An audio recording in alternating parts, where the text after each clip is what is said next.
आवाज आ रही है? जी बहन जी। हाँ, ओके, थैंक यू भाई जी। हाँ, ओम शांति। आज का व्यक्त मुरली का डेट है 22/1974। सदा सहयोगी एवं सहज योगी बनो। अव्यक्त बाप दादा आज पांडवपति बन के इस महावाक्य को उच्चार रहे हैं। इस महा मुरली का सार है, बाबा आज जैसे बाप की महिमा है, वैसे जो बाप के कर्तव्य में सदा सहयोगी है, बाप के साथ सदा स्नेही है, ऐसे ही श्रेष्ठ आत्माओं की भी महिमा है। सो आगे बाबा सदा सहयोगी बनने का अर्थ भी बता रहे हैं। और बाबा कह रहे, अमृत वेले से लेकर रात तक सारे दिन श्रेष्ठ संग, शुद्ध वातावरण और शांत वायुमंडल में जो रहते हैं ना, उनका स्मृति और वृत्ति सहज ही श्रेष्ठ हो सकती है। और आगे बाबा पूछ रहे हैं,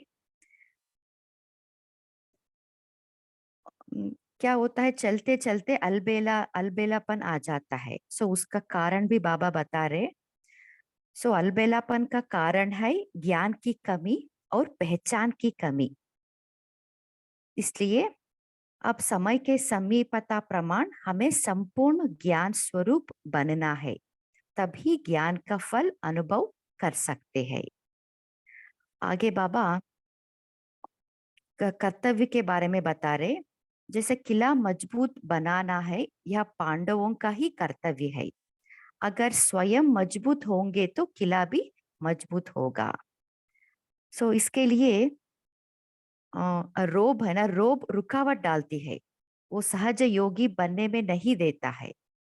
सो एक घड़ी का रोब सारे दिन की रूहानियत को तो गवा देता है। इसलिए इस रोब को हमें फौरन किनारा करना चाहिए।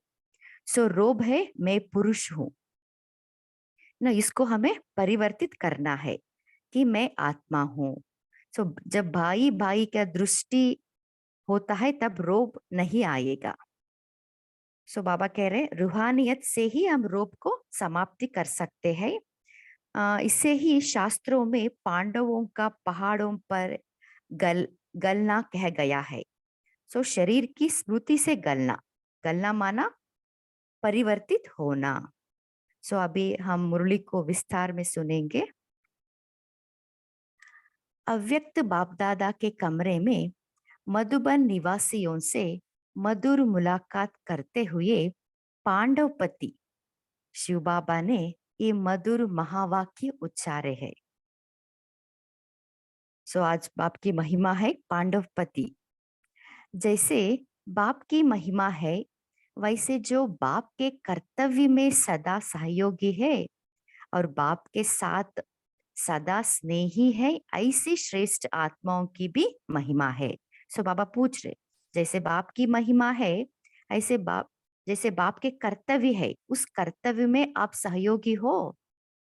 सो आगे बाबा सदा सहयोगी का अर्थ बता रहे हैं।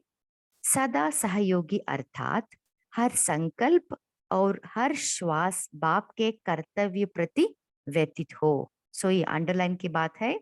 सदा सहयोगी अर्थात हर संकल्प और हर श्वास बाप के कर्तव्य प्रति व्यतीत हो। तो क्या सदा ऐसे सहयोगी और सहज योगी हो?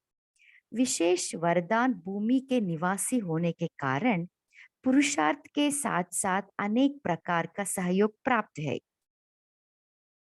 वृत्ति और स्मृति यह दोनों ही पुरुषार्थ में आगे बढ़ने में सहयोगी होते हैं। स्मृति बनती है संग से, वृत्ति बनती है वातावरण व वायुमंडल से। तो बाबा कह रहे स्मृति बनती है संग से, बाप के संग से, वृत्ति बनती है वातावरण व वायुमंडल से। आगे बाबा एग्जाम्पल दे रहे हैं, जैसे स्थूल धन कमाने वाले सारा दिन उसी संग में रहते हैं तो संग का प्रभाव स्मृति में इतना पड़ता है कि उसको स्वप्न में भी वही स्मृति रहती है ना। जो स्थूल धन का जो नशा रहता है ना, उनको स्वप्न भी वैसे ही आती है।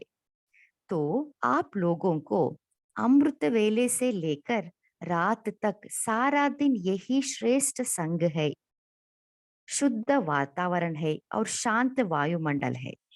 जब संग और वातावरण दोनों ही श्रेष्ठ प्राप्त है तो स्मृति और वृत्ति सहज ही श्रेष्ठ हो सकती है।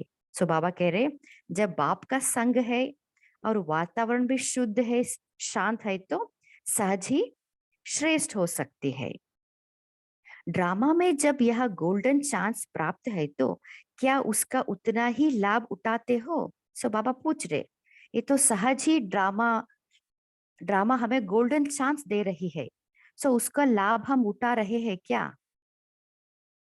आगे बाबा यज्ञ में समाप्ति भाई बहनों का जीवन को रूहे गुलाब से कंपेयर कर रहे हैं, और जो गृहस्थ व्यवहार में जो रहते हैं ना, उनको बाबा कमल पुष्प के से कंपेयर कर रहे हैं।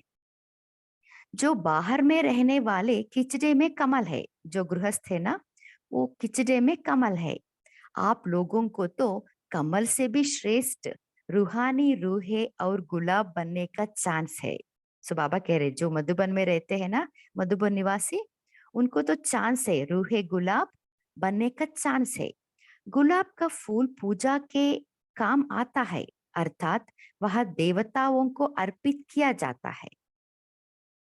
कमल पुष्प की विशेषता गाई जाती है, लेकिन वह अर्पित नहीं किया जाता है। सो बाबा कह रहे, कमल पुष्प का भी गायन है, मगर वो अर्पित नहीं किया जाता है। तो आप सब बाप के आगे अर्पित गुलाब हो। जैसे गुलाब वायुमंडल में खुशबू फैलाता है, ऐसे ही आप सब भी चारों ओर अपनी रूहानियत की खुशबू फैलाने वाले हो। सो बाबा उनको नशा चढ़ा रहे हैं। सो कंपेयर करके आप रूहे गुलाब हो, सो आपकी रूहानियत की खुशबू आप फैला रहे हो क्या? क्या जैसा नाम वैसा ही काम है, जैसा स्थान वैसा ही स्थिति है, जैसा वातावरण वैसी वृत्ति है, जैसा संग वैसी स्मृति है? सो बाबा पूछ रहे, जैसा संग वैसा स्मृति है, इसमें अलबेलापन क्यों होता है? सो ये श्रेष्ठ संग भी है, शुद्ध वातावरण भी है, शांत वायुमंडल भी है, फिर भी अलबेलापन क्यों होता है? सो आगे बाबा उसका कारण बता रहे, कारण कि जैसे बाप की पहचान नहीं तो प्राप्ति भी नहीं। सो बाबा कह रहे, बाप की पहचान नहीं है तो बाप की प्राप्ति भी नहीं है। इसी प्रकार अपने मिले हुए श्रेष्ठ भाग्य की भी पहचान नहीं तो अलबेलापन का कारण हुआ कि ज्ञान की कमी और पहचान की कमी।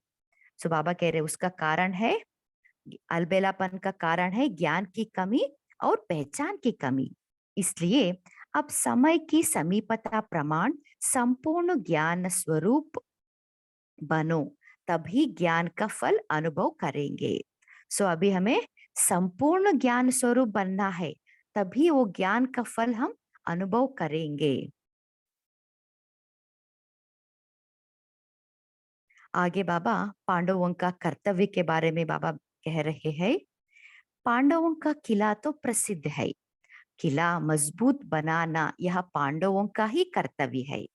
अगर स्वयं मजबूत होंगे तो किला भी मजबूत होगा। ये भी इंपॉर्टेंट लाइन है, जब स्वयं मजबूत होंगे तो किला भी मजबूत होगा। किले की दीवार क्या है? स्वयं ही तो दीवार है। दीवार के बीच से यदि एक ईंट या पत्थर भी हिल जाए और दीवार में जरा भी क्रैक आ जाए तो संपूर्ण दीवार ही कमजोर हो जाती है। क्या माया के तूफान, माया के अर्थक्वेक फाउंडेशन को हिलाते तो नहीं है, या क्वेक क्वेक तो नहीं पड़ता है? सो बाबा पूछ रहे, सो आपका जो फाउंडेशन है ना, नींव है ना, उसमें तो क्रैक तो नहीं होता है, क्योंकि ये तो किला है। सो किला पर एक ईंट का भी जो वीक हो गए तो क्रैक हो जाता है। सो बाबा कह रहे, किला मजबूत है ना, किला अर्थात संगठन। जब विश्व पर प्रभाव डाल सकते हो तो क्या समीप वालों को प्रभावित नहीं कर सकते हैं? सो बाबा प्रश्न पूछ रहे, जब हम विश्व पर प्रभाव डाल रहे हैं ना, सो क्या समीप वालों को वो प्रभावित नहीं कर सकते? इतना सहज योगी बनो जो आपको देखते ही औरों का योग लग जावे। सो समीप वालों को हम कैसे प्रभावित करना है? सो हमारा सहज, हम इतना सहज योगी बनना है जो हमें देखते ही औरों को योग लग जावे। ये घड़ी का रोब सारे दिन की रूहानियत को तो गवा देता है।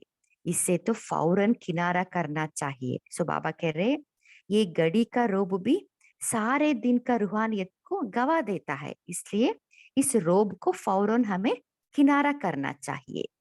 पुरुषों का यह रोब क्या जन्मसिद्ध अधिकार है क्या? सो बाबा पूछ रहे, पुरुषों का रोब या क्या जन्मसिद्ध अधिकार है क्या? है तो सब आत्मा ही ना। पुरुष हो या स्त्री हो, ये सब आत्मा ही है। स्नेह की तो स्नेह की भी उत्पत्ति तब होगी जब समझेंगे कि मैं आत्मा हूँ। सो इम्पोर्टेंट लाइन है। सो हमें आत्मा समझना है, तब हम रोब को खत्म कर सकते हैं।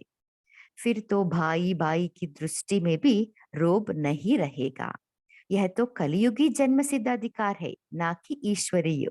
यह रोब कलियुगी जन्म सिद्ध अधिकार है, ना कि ईश्वरीय अधिकार। ना बहन देखो ना भाई, क्योंकि इसमें भी एक्सीडेंट होते हैं, दुर्घटना होते हैं। इसलिए सदा ही आत्मा देखो, तभी इस दृष्टि की प्रैक्टिस कराई जाती है। सो बाबा कह रहे एक्सीडेंट ना हो, इसके लिए बाबा हमें आत्मा देखने का प्रैक्टिस करा रहे हैं। मैं पुरुष हूँ इस स्मृति से पांडव गल गए। सो बाबा कह रहे, जैसे शास्त्रों में है ना, पांडव पहाड़ के ऊपर जाके वो गल गए। सो बाबा कह रहे, मैं पुरुष हूँ, इससे वो गल गए, इस स्मृति से गल गए। शरीर से गलने का अर्थ क्या है? शरीर की स्मृति से गलना। पांडवों का गायन है कि सब गल गए। जैसे सोने को गलाएंगे तो सोना फिर भी सोना ही रहेगा, लेकिन उसका रूप बदल जाएगा। तो यह भी गल गए अर्थात परिवर्तित हुए, इसलिए यह रोग भी समाप्त। सो बाबा कह रहे हैं, ये गल गए अर्थात परिवर्तित हुए, सो इसलिए यह रोग भी समाप्त। अच्छा, ये मुरली का सार है। बाप के कर्तव्य में सदा सहयोगी आत्माओं की बाप के समान ही महिमा होती है। यज्ञ में समाप्ति भाई बहनों का जीवन, यज्ञ में समर्पित भाई बहनों का जीवन रूहे गुलाब के समान होता है, जबकि गृहस्थ व्यवहार में रहने वालों का जीवन कमल पुष्प के समान है। गुलाब का फूल कमल पुष्प से श्रेष्ठ है, क्योंकि गुलाब का फूल देवताओं की पूजा में अर्पित किया जाता है, जबकि कमल पुष्प की केवल विशेषता ही गाई जाती है, परंतु पूजा के काम में नहीं आता। रूहानियत से रोग की समाप्ति करनी है। इसे ही शास्त्रों में पांडवों का पहाड़ों पर गलना कह गया है। अभी हम नेक्स्ट मुरली पढ़ेंगे। ये है 15/4/1974। विघ्न विनाशक बनकर अंगद समान माया पर विजय प्राप्त करो। सो इस मुरली का सार है, बाबा इसमें चढ़ती कला की निशानी बता रहे। वो दो निशानी है, एक है विघ्न विनाशक बनना, दूसरा है सदा लगन में मगन रहना। आगे बाबा विघ्न विनाशक बनने का विधि बता रहे। बाबा कह रहे, अगर तूफान को तूफान समझो तो हलचल होगी, और तोहफा समझ व अनुभव किया तो उससे उल्लास और हिम्मत अधिक बढ़ेगी। सो यह है चढ़ती कला की निशानी। सो विघ्न विनाशक बनना, घबराने के बजाय गहराई में जाकर अनुभव के नए नए रत्न इन परीक्षाओं के सागर से प्राप्त करेंगे। यह क्या हो रहा है, क्यों हो रहा है, ऐसे कैसे चलेगा, यह जो संकल्प चलते हैं इसको हलचल कहा जाता है। इसलिए जो आई हुई परीक्षा है ना, वो आई हुई बातों को अंतर्मुखी दृष्टि व बुद्धि में देखने से अनेक प्रकार के ज्ञान रत्न अर्थात पॉइंट्स प्राप्त होंगे। सो यही है विघ्न विनाशक बनने का विधि। आगे बाबा कह रहे, विघ्न आना तो आवश्यक है, जितना विघ्न आना आवश्यक है, अगर उतना यह बुद्धि में रहेगा तो उतना ही ऐसे महारथी भी हर्षित रहेगा। सो इसके लिए नथिंग न्यू, यह है फाइनल स्टेज।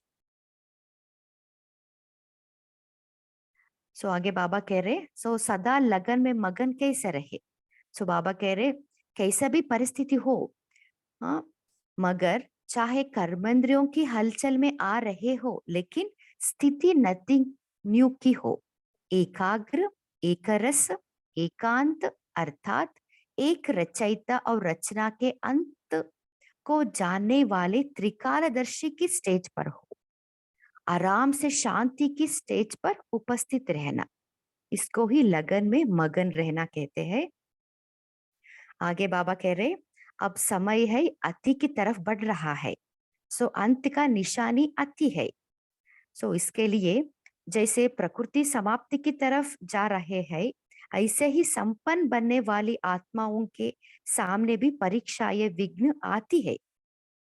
सो इस फाइनल पेपर में हमें आश्चर्यजनक नहीं होना है, क्वेश्चन भी नहीं उठना है, क्योंकि यह पेपर है, ये 1 सेकंड का पेपर है। सो इसमें एक रस स्थिति में स्थित होने का अभ्यास निरंतर करना है। सो इस पेपर को हमें सामना करना है। सूली से कांटा बने और कांटे को फिर योगाग्नि से दूर से ही भस्म कर देवे। सो बाबा कह रहे, इस कांटे को अपनी संपूर्ण स्टेज से समाप्त कर देना है, इसको ही फाइनल स्टेज कह रहे हैं। और बाबा आगे माया पर विजय प्राप्त करने के लिए विधि बता रहे, अभी इसको हम विस्तार में सुनेंगे। विघ्न विनाशक, विश्व पालक और माया पर विजय प्राप्त करा कर उमंग और उल्लास को बढ़ाने वाले शिव बाबा बोले, क्या सभी उन्नति की ओर बढ़ते जा रहे हो। बाबा क्वेश्चन पूछ रहे, क्या आप सभी उन्नति की ओर जा रहे हो। चढ़ती कला की निशानी क्या है, क्या वह जानते हो। सदा लगन में मगन और विघ्न विनाशक, यह दोनों निशानियां क्या अनुभव में आ रही है।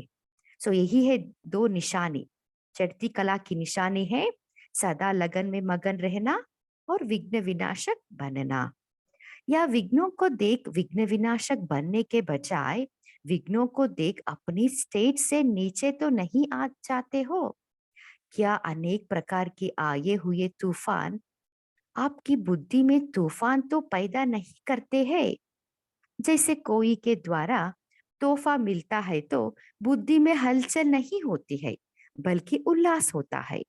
इसी प्रकार आए हुए तूफान उल्लास बढ़ाते हैं या हलचल बढ़ाते हैं। अगर तूफान को तूफान समझा तो हलचल होगी, और तोहफा समझा व अनुभव किया तो उससे उल्लास और हिम्मत अधिक बढ़ेगी। यह है चढ़ती कला की निशानी। घबराने के बजाय गहराई में जाकर अनुभव के नए नए रत्न इन परीक्षाओं के सागर से प्राप्त करेंगे। तो क्या ऐसे अनुभव करते हो। सो बाबा कह रहे, घबराने के बजाय हमें गहराई में जाकर नए नए ज्ञान रत्नों की परीक्षाओं के सागर से हमें प्राप्त करना है। ये इंपॉर्टेंट लाइन है। तो क्या ऐसे अनुभव करते हो। यह क्या हो रहा है, क्यों हो रहा है, ऐसे कैसे चलेगा। यह जो संकल्प चलते हैं इसको हलचल कह जाता है। हलचल के अंदर रत्न समाये हुए हैं। ऊपर ऊपर से अर्थात बाहिर्मुखता की दृष्टि और बुद्धि द्वारा देखने से हलचल दिखाई देगी अथवा अनुभव होगी क्या। लेकिन उसी आई हुई बातों को, उसी परीक्षा को अंतर्मुखी दृष्टि व बुद्धि से देखने से अनेक प्रकार के ज्ञान रत्न अर्थात पॉइंट्स प्राप्त होंगे। इंपॉर्टेंट लाइन है। जो भी परीक्षा आई उसको हम अंतर्मुखी दृष्टि व बुद्धि से देखने से अनेक प्रकार के ज्ञान रत्न अर्थात पॉइंट्स हमें प्राप्त होगी। अगर कोई भी बात को देखते या सुनते हुए आश्चर्य अनुभव होता है तो यह भी फाइनल स्टेज नहीं है, इंपॉर्टेंट है। सो जो भी पेपर आए तो हमें आश्चर्य नहीं होना है, इसको फाइनल स्टेज नहीं कहेंगे, क्योंकि आश्चर्य हो तो हम फेल हो जाएंगे। ऐसे तो होना नहीं चाहिए। अच्छा, जो हुआ वह होना ही चाहिए। अगर ऐसा संकल्प ड्रामा के होने पर भी उत्पन्न होता है तो इसको भी अंश मात्र की हलचल का रूप कहेंगे। सो बाबा कह रहे ये भी नहीं होना है कि अच्छा जो होना ही चाहिए, अगर ऐसा संकल्प ड्रामा के होने पर भी उत्पन्न होता है तो इसको बाबा अंश मात्र की हलचल का रूप कहेंगे। अब तक यह क्यों क्या का क्वेश्चन का अर्थ है हलचल। सो इम्पोर्टेंट है, जब हमें क्वेश्चन उत्पन्न हुआ तो हम हलचल में आ जाते हैं। विघ्न आना आवश्यक है, और जितना विघ्न आना आवश्यक है, अगर उतना यह बुद्धि में रहेगा तो उतना ही ऐसा महारथी हर्षित रहेगा। नथिंग न्यू, यह है फाइनल स्टेज।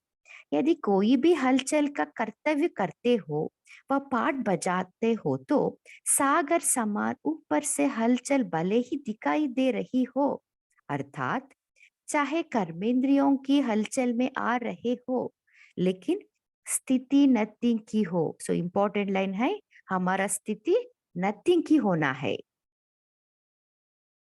एकाग्र, एक रस, एकांत अर्थात एक रचयिता और रचना के अंत को जानने वाले त्रिकालदर्शी की स्टेज पर क्या आराम से शांति की स्टेज पर स्थित स्थित है?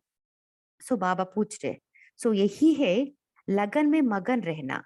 एकाग्र, एकरस, एकांत अर्थात एक रचयिता और रचना के अंत में खो जाना, त्रिकालदर्शी की स्टेज पर उपस्थित होना, इसको ही लगन में मगन रहना कहते हैं।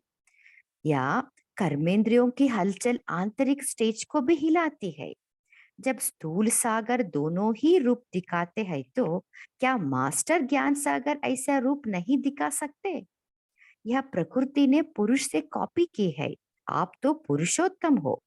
जो प्रकृति अपनी क्वालिफिकेशन दिखा सकती है, क्या वह पुरुषोत्तम नहीं दिखा सकते? सो आप मास्टर ज्ञान सागर हो ना, आप पुरुषोत्तम हो। आप क्वालिफिकेशन अपना दिखा नहीं सकते हो? बाबा पूछ रहे। अब समय किस ओर बढ़ रहा है या जानते हो?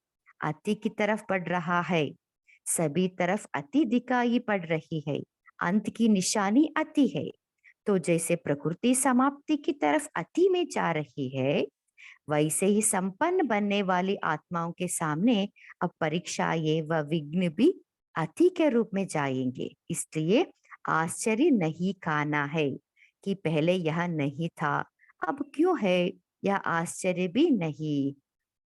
फाइनल पेपर में आश्चर्यजनक बातें क्वेश्चन के रूप में आएंगे, तब तो पास और फेल हो सकेंगे। सो बाबा कह रहे ये तो आश्चर्यजनक का पेपर ही आएगा, तब तो हम पास और फेल हो सकेंगे। ना चाहते हुए भी बुद्धि में क्वेश्चन उत्पन्न ना हो, यही तो पेपर है। इंपॉर्टेंट लाइन है, ना चाहते हुए भी हमें बुद्धि में क्वेश्चन उत्पन्न नहीं होना है। यह है 1 सेकंड का ही पेपर है। क्यों का संकल्प चंद्रवंशी की क्यों में लगा देगा? पहले तो सूर्यवंशी का राज्य है ना, चंद्रवंशियों का नंबर पीछे होगा, तो उनका राज्य के तख्त नशीन बनने की क्यू में नंबर आएगा। इसलिए एकरस स्थिति में स्थित होने का अभ्यास निरंतर हो। ये इंपॉर्टेंट लाइन है। समस्या के सीट को संभालने नहीं लग जाओ, लेकिन सीट पर बैठ समस्या का सामना करना है। अब तो समस्या सीट की याद दिलाती है। विघ्न आता है तो विशेष योग लगाते हो या बट्टी रखते हो ना, इससे सिद्ध होता है कि दुश्मन ही शस्त्रों की स्मृति दिलाते हैं, लेकिन स्वतः और सदा स्मृति नहीं रहती। निरंतर योगी हो या निरंतर या अंतर वाले योगी हो, टाइटल तो निरंतर योगी का है ना। दुश्मन आवे ही नहीं, समस्या सामना ना कर सके, सूले सूली से कांटा बनना यह भी फाइनल स्टेज नहीं। सूली से कांटा बने और कांटे को फिर योगाग्नि से दूर से ही भस्म कर दे। सो इम्पोर्टेंट लाइन है, हमें सूली से कांटा भी बनाना है और कांटों को फिर योगाग्नि से भस्म कर देना है। कांटा लगे और फिर निकालो, यह फाइनल स्टेज नहीं है।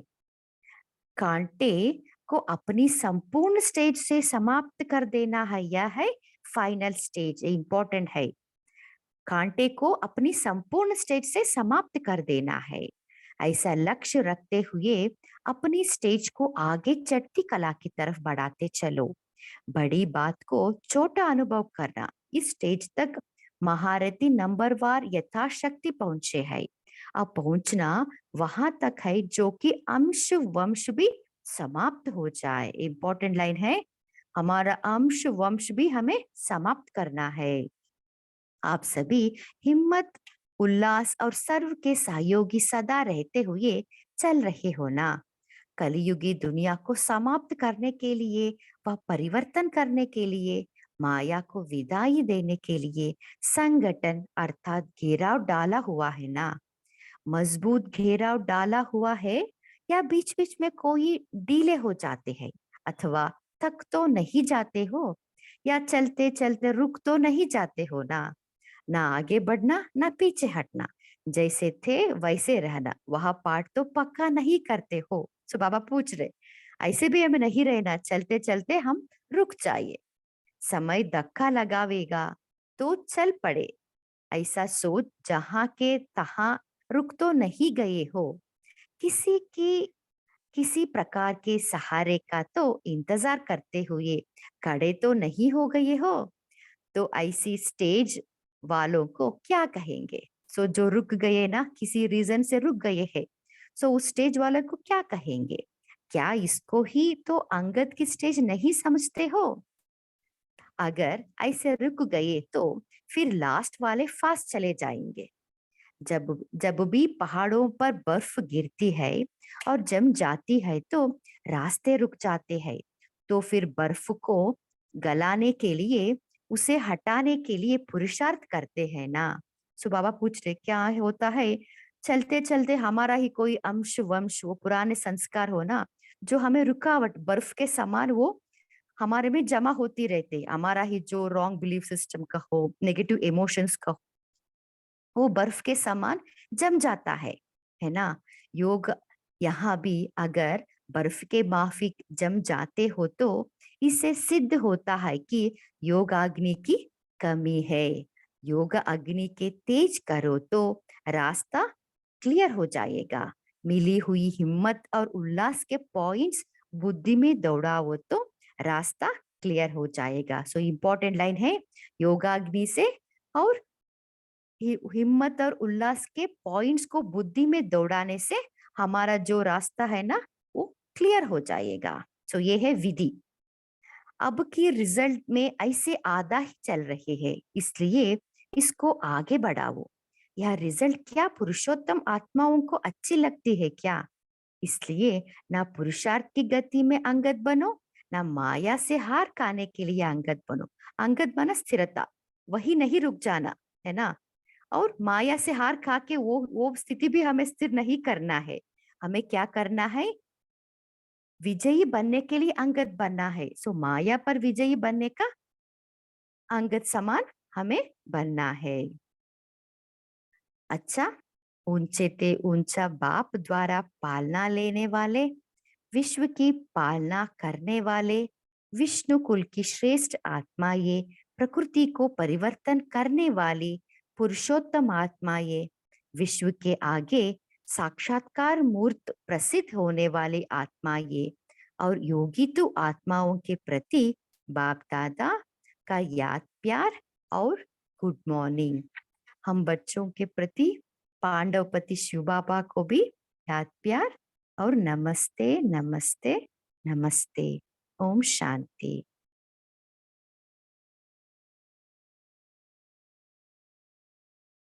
एक मिनट बाबा के याद में बैठेंगे।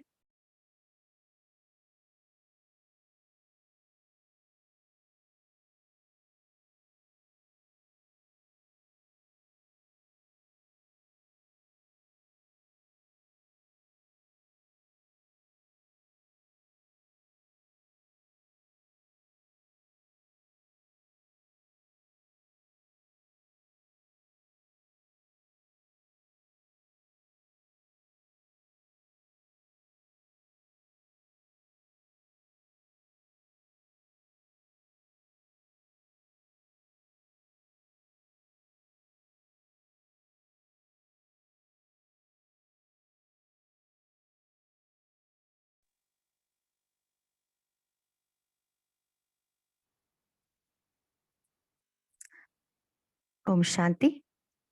आप सभी चिंतन शेयर कर सकते हैं।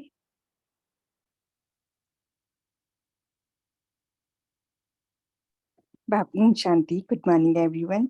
आज बाबा ने हम बच्चों को सदा से योगी और योगी बनने के लिए कहा है।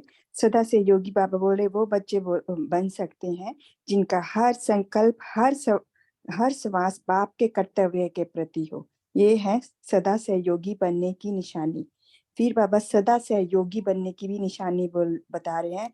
ऐसे सहयोगी बनो कि आपको देखकर औरों का भी योग लग जाए। तो ये बहुत इंपॉर्टेंट लाइन है कि ऐसे सहयोगी बनना है जिसको देखकर औरों का सहयोग लग जाए। ये खास करके सूरज भाई जी इस लाइन को बहुत जोर देते हैं। तो हमें भी ऐसा ही बनना है। ओम शांति जी।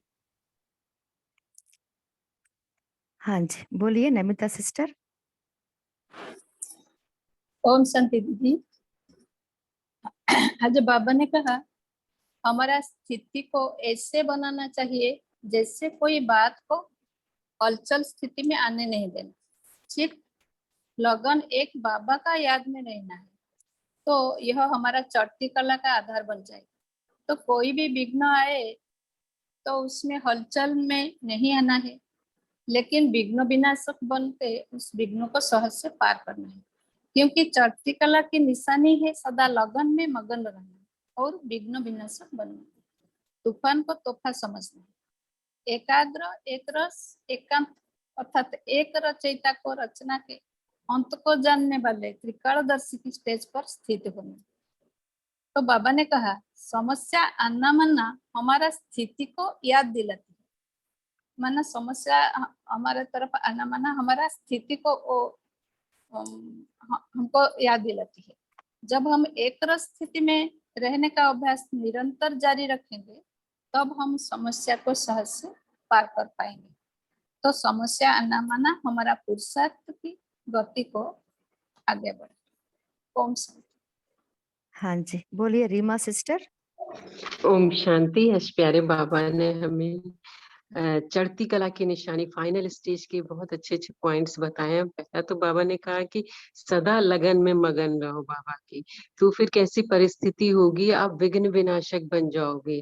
फिर बाबा ने दूसरा बताया तूफान जो आते हैं उसको तूफान नहीं, अगर तूफान समझोगे तो हलचल में आओगे, तूफा समझो कि हाँ ये मुझे आगे बढ़ाने के लिए आ रहे हैं। तीसरा बाबा ने कहा कोई भी बात सामने आती है देखते सुनते आश्चर्य नहीं हो, क्योंकि ये फाइनल स्टेज नहीं है। आश्चर्य में जाओगे तो चंद्रवंशी की क्यू में लगोगे। आप नथिंग न्यू की स्थिति में रहो, त्रिकालदर्शी की स्टेज, एकाग्र एक रस रहे, तो ये समझो कि ये स्टेज मुझे आगे बढ़ाने के लिए, ये पेपर आया है मेरे पास करने के लिए। फिर बाबा ने कहा कि एक रस स्थिति का अभ्यास निरंतर योगी हो, बीच में बिल्कुल ब्रेक ना हो, निरंतर बाबा से जुड़ी रहे।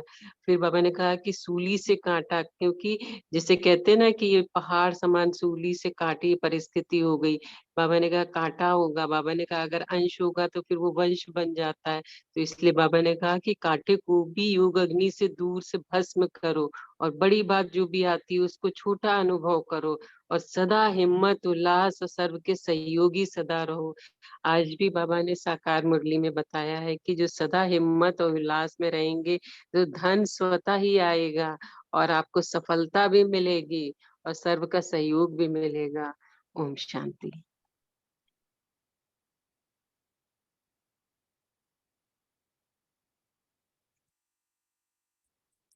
और कोई शेयर करना चाहते हैं?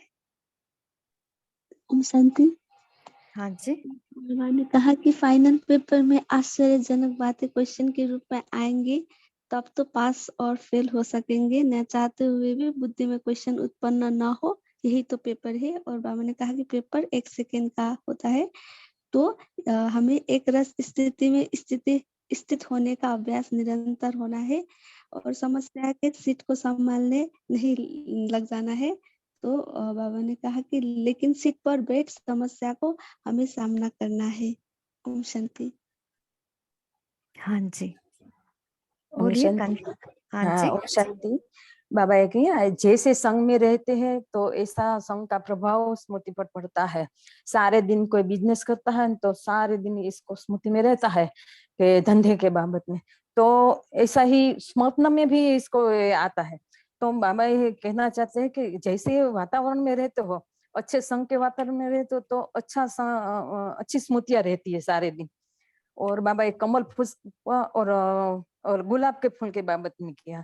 तो कमल फूल गृहस्थी वालों के लिए है और गुलाब का फूल है ना, तो ये दिव्य गुणों के खुशबू वाला है, वो प्रभु देवताओं को चढ़ता है। शांति। हाँ, ओम बोलिए। शांति। हाँ जी। एक लाइन आई है इसमें कि कोई भी हलचल का कर्तव्य करते, कोई भी हलचल का कर्तव्य करते हो, वह पाठ बजाते हो तो सागर समान ऊपर से हलचल भले ही दिखाई दे रही हो, अर्थात चाहे कर्मेंद्रियों की हलचल में आ रहे हो लेकिन स्थिति नथिंग न्यू की हो। यानी कि अगर कई बार होता तो यही है कि घबरा तो जाते हैं, बाहर से हमें कभी कभी इधर हो रहे उधर हो रहे, शरीर से स्थिति हल्की बार तो हिल जाती है मगर फिर भी हम कंट्रोल करते हैं। तो क्या ये स्थिति जो हमें लगता है कि मैं अभी बाहर से भी क्यों ऐसे हिल रही हूँ, तो मुझे लगता है कि शायद ये मैं हलचल में तो नहीं आ रही हूँ। तो इसको हल्का सा मुझे क्लियर करिए कि कोई जैसे बीमार है और कोई बोल रहा है, चिल्ला रहा है, हम करते जा रहे हैं, तो कभी ना ऊंची आवाज भी आ जाती है मेरी। तो क्या ये ठीक है? कभी कभी हो जाता है मुझसे। तो बाबा क्या समझाना चाह रहे हैं इसमें? बाबा ने कहा कर्म इंद्रियां हिलेंगी, तो क्या ये ठीक है? हाँ जी, कोई शेयर करना चाहते हैं? ओम शांति। सिस्टर मैं बोल सकती हूँ? हाँ जी, बोलिए। जी सिस्टर, आप बोल रहे हैं ना कि थोड़ी सी ऊंची आवाज हो जाती है और थोड़ा सा बाहर से हम घबराने की स्थिति होती है, अंदर से स्थिर रहते हैं।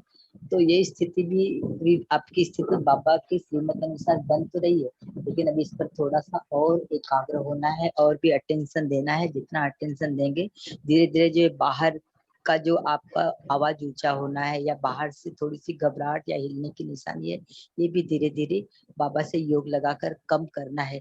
क्योंकि बाबा कहते हैं जो ये जो अंश है यही बड़ा होकर फिर से रिपीट होकर फिर से पुरानी स्थिति आ जाएगी, तो ये स्थिति नहीं होनी चाहिए। आप इसमें थोड़ा सा योग करेंगी तो पुनः ही वो स्थिति बाबा की श्रीमत अनुसार जो बाबा चाहते हैं वो बन पाएगी। और मैं जो पॉइंट शेयर कर रही हूँ, बोलूं आगे का पॉइंट सिस्टर? हाँ जी, बोलिए। हाँ, तो बाबा कहते हैं कि ये जो अंत अति की निशानी है कि मतलब समय अंत की तरफ आ रहा है, तो ये कहते हैं कि समान बनने वाले आत्माओं के सामने परीक्षाएं और विघ्न आएंगे, इसलिए आश्चर्य नहीं होना। ये आश्चर्य भी, क्योंकि ये फाइनल पेपर है, अगर आश्चर्य खाएंगे तो हमारी स्थिति नहीं बन पाएगी। पेपर तो 1 सेकंड का ही होता है, तो अगर 1 सेकंड में आप आश्चर्य में आएंगे तो चंद्रवंशी की क्यू में चले जाएंगे। आप हो सूर्यवंशी बाप के बच्चे तो सूर्यवंशी का राज्य होगा, चंद्रवंशियों का नंबर पीछे होगा। तो इसलिए क्या करना है कि राज्य के तख्त नसीन बनने के लिए पहले नंबर में आना है। एक रस स्थिति में स्थित होने का अभ्यास निरंतर करना है। ओम शांति। हाँ, बोलिए सुमा सिस्टर, सुमू सिस्टर। ओम शांति। गुड मॉर्निंग हाँ सभी जी। परिवार को। बाबा ने आज कहा है कि जब तक पाप की पहचान न हो तो प्राप्ति भी नहीं होगी। दूसरा पॉइंट में है स्वयं मजबूत होंगे तो किला भी मजबूत होगा। ओम शांति। हाँ जी, बोलिए रामाराव भाई जी।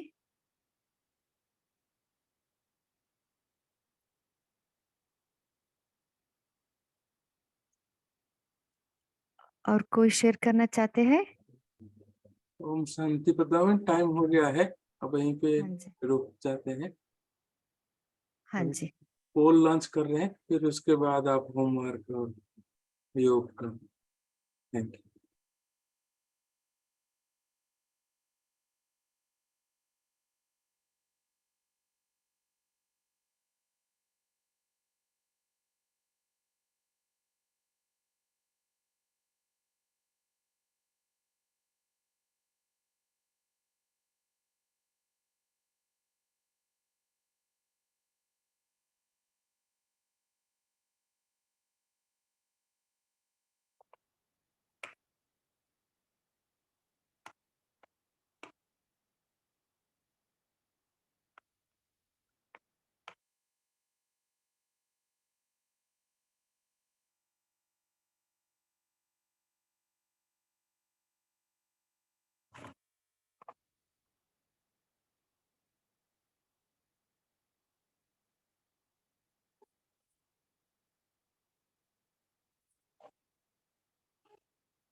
जी पद्मावन, आप होमवर्क।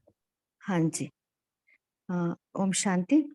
आज हम यही होमवर्क लेंगे कि कुछ भी समस्या परिस्थिति आई, वो नथिंग न्यू की जो फाइनल स्टेज है ना, उस स्थिति में उपस्थित होने का प्रैक्टिस करेंगे और उस बात को अंतर्मुखी दृष्टि व बुद्धि से देखेंगे, जिससे अनेक प्रकार के ज्ञान रत्न हमें प्राप्त होगा। और सदा एकरस स्थिति में उपस्थित होने का भी हम प्रैक्टिस करेंगे। ओम शांति। अभी हम बाबा के याद में बैठेंगे।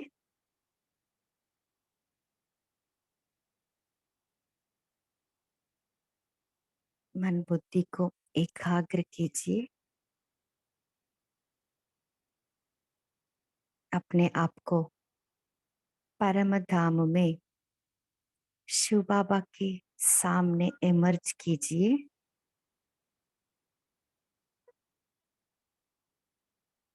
मैं आत्मा निराकारी बिंदी शिव बाबा निराकार उससे कंबाइंड हो गई।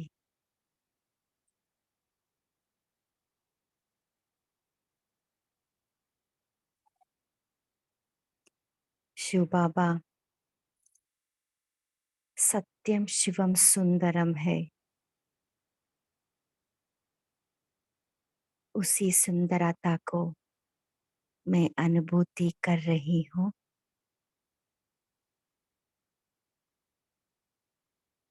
यही है शिव बाबा के समान की स्थिति, डेड साइलेंस की स्थिति है।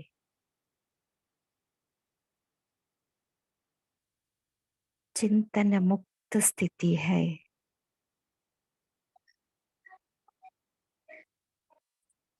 सूर्य के समान लाइट हाउस और माइट हाउस की स्थिति है।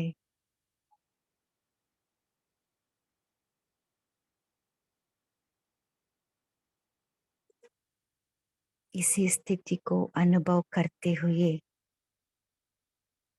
मैं आत्मा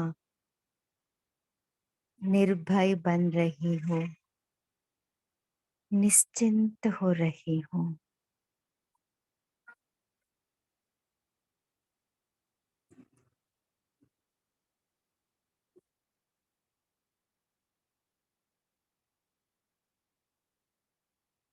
ओम शांति।